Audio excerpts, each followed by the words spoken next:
Students, मैं प्रदीप कुमार स्वामी आपके अपने YouTube channel physics with Pradeep Kumar Swami में सभी का सादर अभिनंदन करता हूं।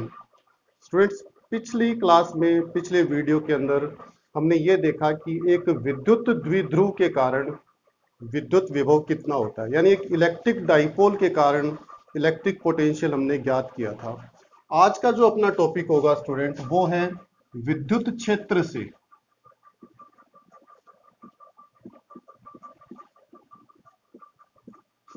विद्युत विभव।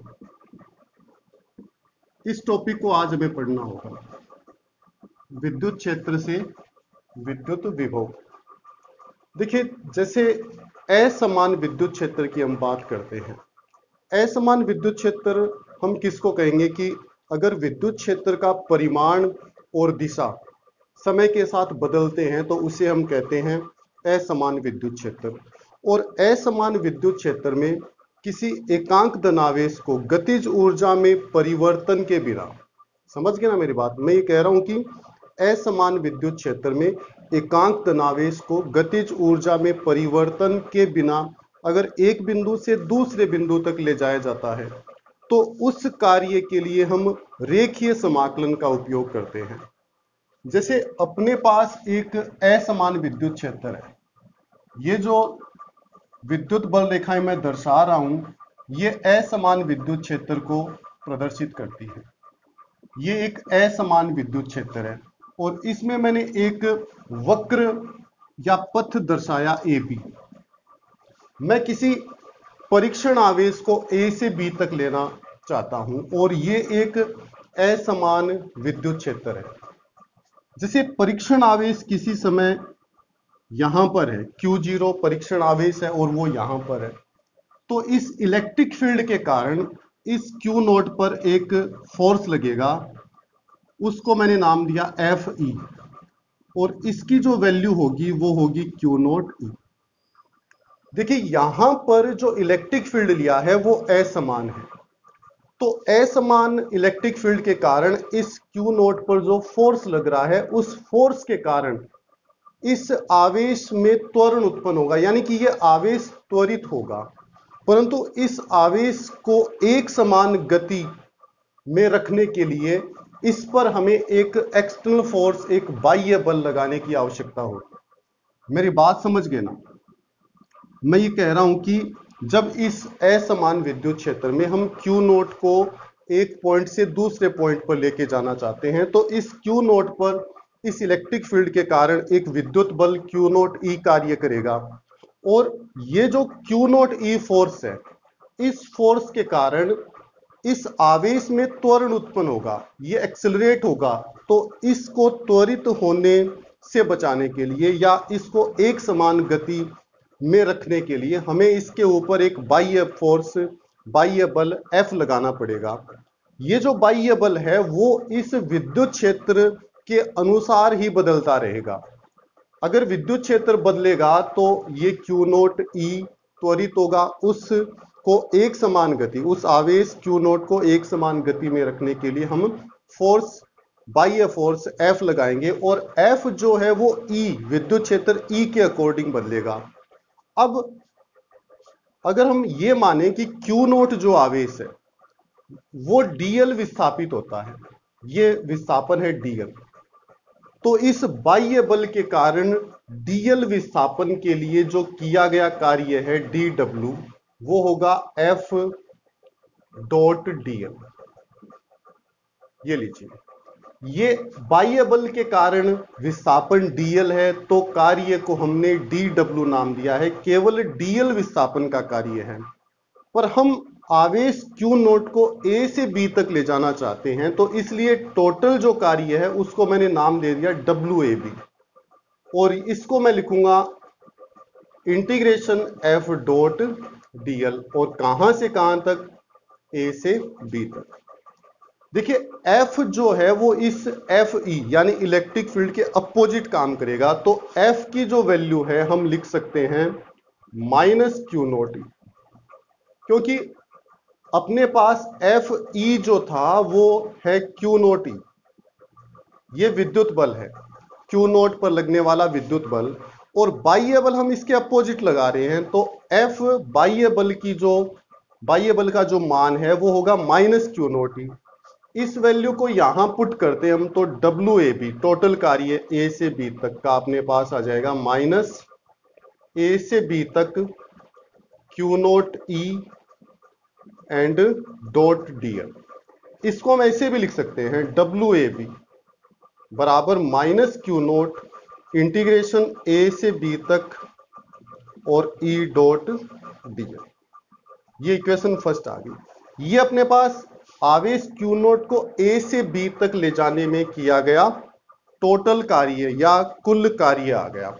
परंतु विभवांतर की जो डेफिनेशन है, विभवांतर की जो परिभाषा है वो क्या कहती है हमें कि VB minus VA, VB minus VA मतलब B का पोटेंशियल माइनस A का पोटेंशियल, और ये किसके बराबर होगा WAB अपॉन क्यू नॉट। समझ गए मेरी बात? इसको नाम दिया इक्वेशन 2। अगर हम 1 नंबर और 2 नंबर इक्वेशन को कंपेयर करते हैं या समीकरण 2 में WAB की वैल्यू पुट करते हैं तो विभवांतर VB माइनस VA कितना आएगा? ये 1 अपॉन क्यू नॉट है, और WAB की वैल्यू मैंने पुट की है minus Q naught A to B और E डॉट DL। ये लीजिए, मैंने इक्वेशन 1 से WAB का जो मान है वो 2 में पुट कर दिया। क्यू नॉट से क्यू नॉट कैंसिल हो जाएगा, तो VB माइनस VA बराबर आ जाएगा minus integration A to B and E dot D. ये लीजिए, ये अपने पास क्या आ गया? विभवांतर आ गया।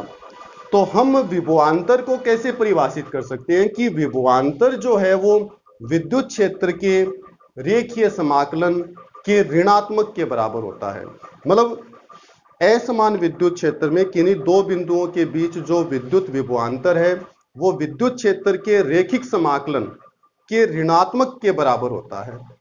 अगर हम पॉइंट ए को, ये जो पॉइंट ए की कंडीशन है, इसको अगर हम इनफाइनाइट पर लेते हैं, अनंत पर लेते हैं, तो हम ये जो इक्वेशन 3 नंबर है इसको कैसे लिख सकते हैं? मेरी बात समझ गए ना?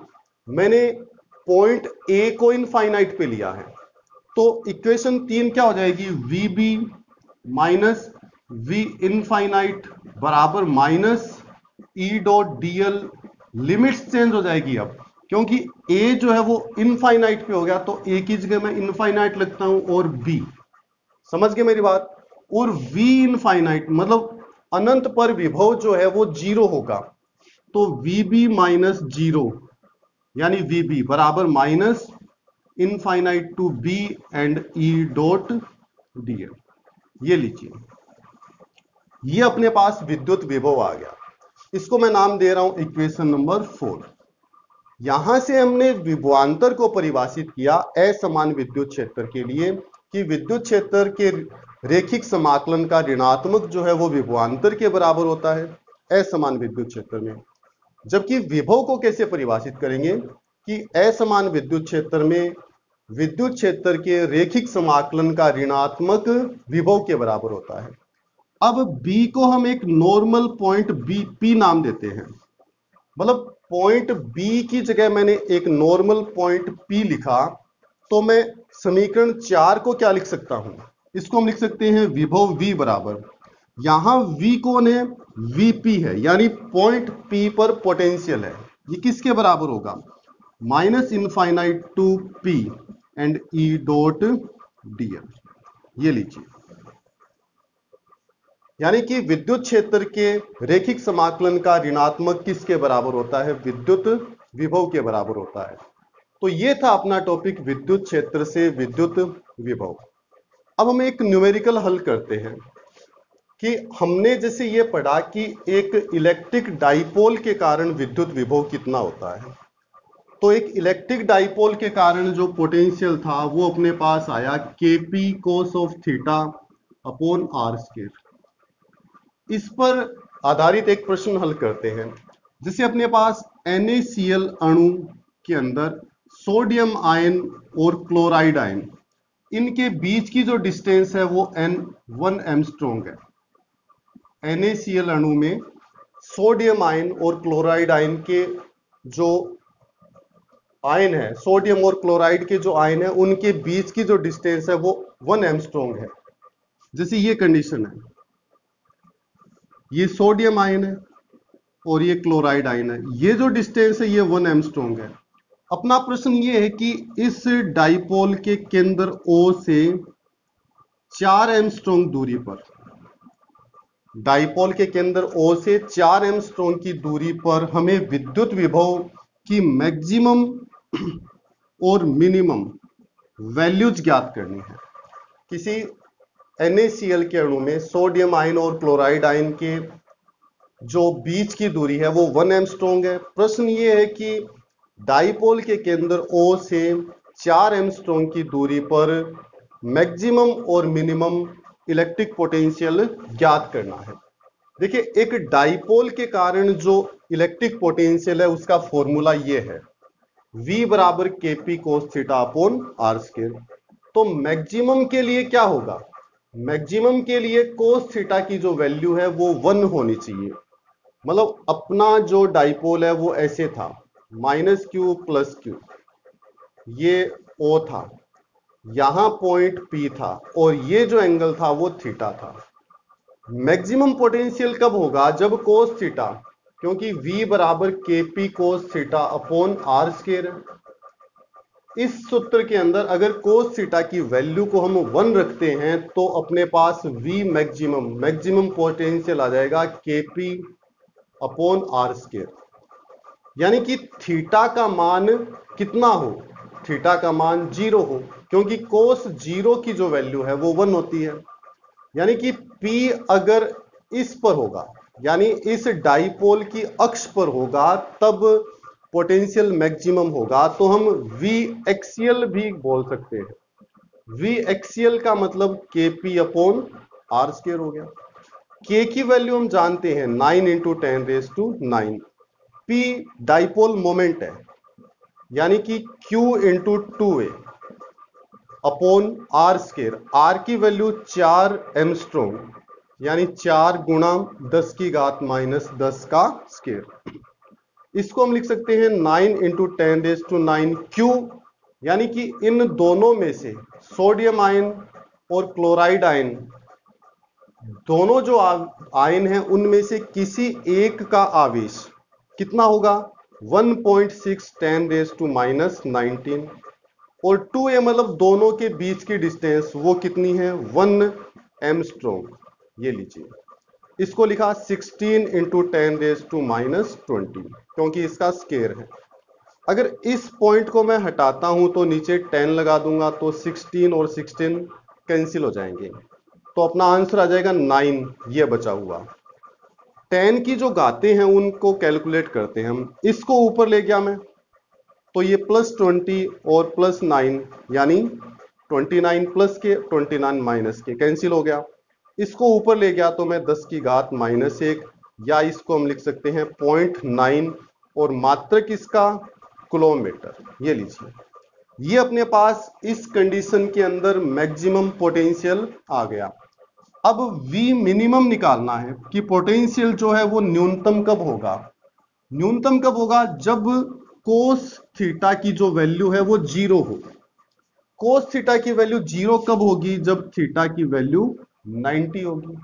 यानी कि इस कंडीशन में पॉइंट P जो है वो कहां होगा, इस डाइपोल के इक्वेटर पर होगा।